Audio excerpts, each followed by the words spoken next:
welcome to the first episode of Who the Civ is that? It's Teddy Roosevelt.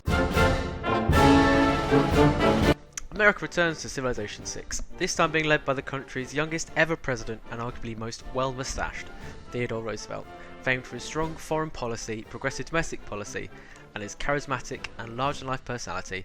In this video we're going to take a little look at the historical backgrounds of the traits and units that America receives in Civilization 6.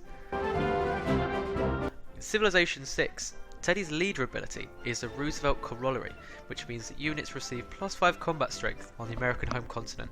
Now, the Roosevelt COROLLARY was an addition to the already present Monroe Doctrine that was a US foreign policy in the 19th century that was against any further territorial gains or annexations by European powers in the Americas. This was in an attempt to protect the fledgling post-colonial nations and secure America's hegemony in the American continent. The Roosevelt COROLLARY took this one step further, declaring that America would intervene in any conflicts between European and Latin American countries to enforce legitimate claims and ensure that no European invasions or land grabs took place. This foreign policy can also be seen in Teddy's agenda-based approval dialogue, which is basically when he says that he likes what you're doing. The actual dialogue is, "Thanks for keeping the peace in the continent, bully for you."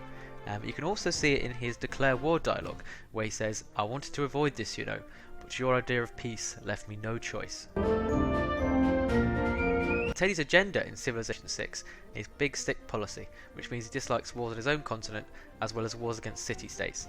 This is linked with Teddy's famous foreign policy, which was derived from the quote, "I will always be fond of the West African proverb, speak softly and carry a big stick, you will go far." It's the idea that you can first of all negotiate peacefully while retaining a strong military as both a threat and a backup in case it is needed. The Roosevelt COROLLARY and the big stick policy were tested in the Venezuelan crisis of 1902 to 1903, when Venezuelan President Castro refused to pay foreign debts that the European nations claimed they owed. America used its larger navy, which was grown by Teddy as the Assistant Secretary of the Navy prior to his presidency, to threaten Germany to back down, and eventually a peaceful settlement was achieved, vindicating Teddy's Roosevelt COROLLARY and his big stick policy. Teddy also has the leader ability, +1 appeal to all tiles with a national park. This is in reference to Theodore Roosevelt's prominent conservation work, in which he took great pride. He established the United States Forestry Service, as well as creating 5 national parks and declaring 18 new US national monuments. The American civilization receives a Rough Rider unit upon researching rifling. This unit gains a combat bonus on hills, gains culture for units killed on America's home continent, and has reduced maintenance cost. So who are these Rough Riders? In 1898, war broke out with Spain, and Teddy left his position as Assistant Secretary to the Navy and volunteered for the 1st US Volunteer Cavalry Regiment to fight in Cuba in the war. First formed under Colonel Wood, they became Roosevelt's Rough Riders when TR was promoted to Colonel. Despite being a volunteer unit, they were well supplied thanks to Roosevelt's connections. In recognition of this, they have a reduced maintenance cost in Civilization 6. They soon saw action at the Battle of Las Guasimas, which is probably very badly mispronounced by myself, where they took a Spanish outpost despite very difficult terrain. They achieved true fame, however, with actions at the Battle of San Juan Hill, where they charged up Kettle Hill against strong Spanish forces and took the fortifications. They achieved great fame, being seen as a scrappy group of brave, charismatic volunteers drawn from different sections of American society. To honour this, they receive a combat bonus in hills and gain culture for units killed on America's home continent.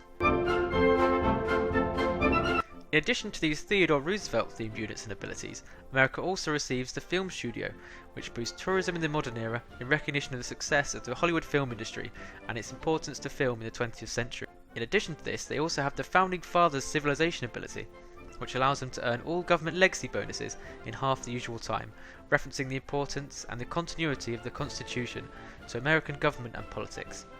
Lastly, the Americans received the P-51 Mustang fighter aircraft unit, arguably one of the best bomber escort fighters to see action in World War II and later in the Korean War. It had an incredibly long range in comparison to other fighters, being the first single-engine fighter to reach Berlin. Dedicated to escorting bombers, it helped defeat the dwindling Luftwaffe and support the strategic bombing campaign in the final years of the war. Theodore Roosevelt brings interesting new abilities to American Civilization 6, giving the player the ability to control the home continent and gain culture while doing it. The perfect civ for a moustache-themed turtling tourism victory. I hope you guys enjoyed this slightly different video to what I've done before. It's taken me a while. There's been a bit of frustration. So if you enjoyed it, remember to like it.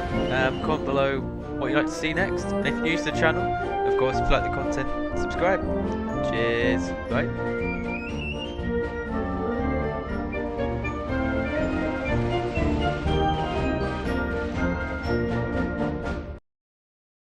Someone call my name.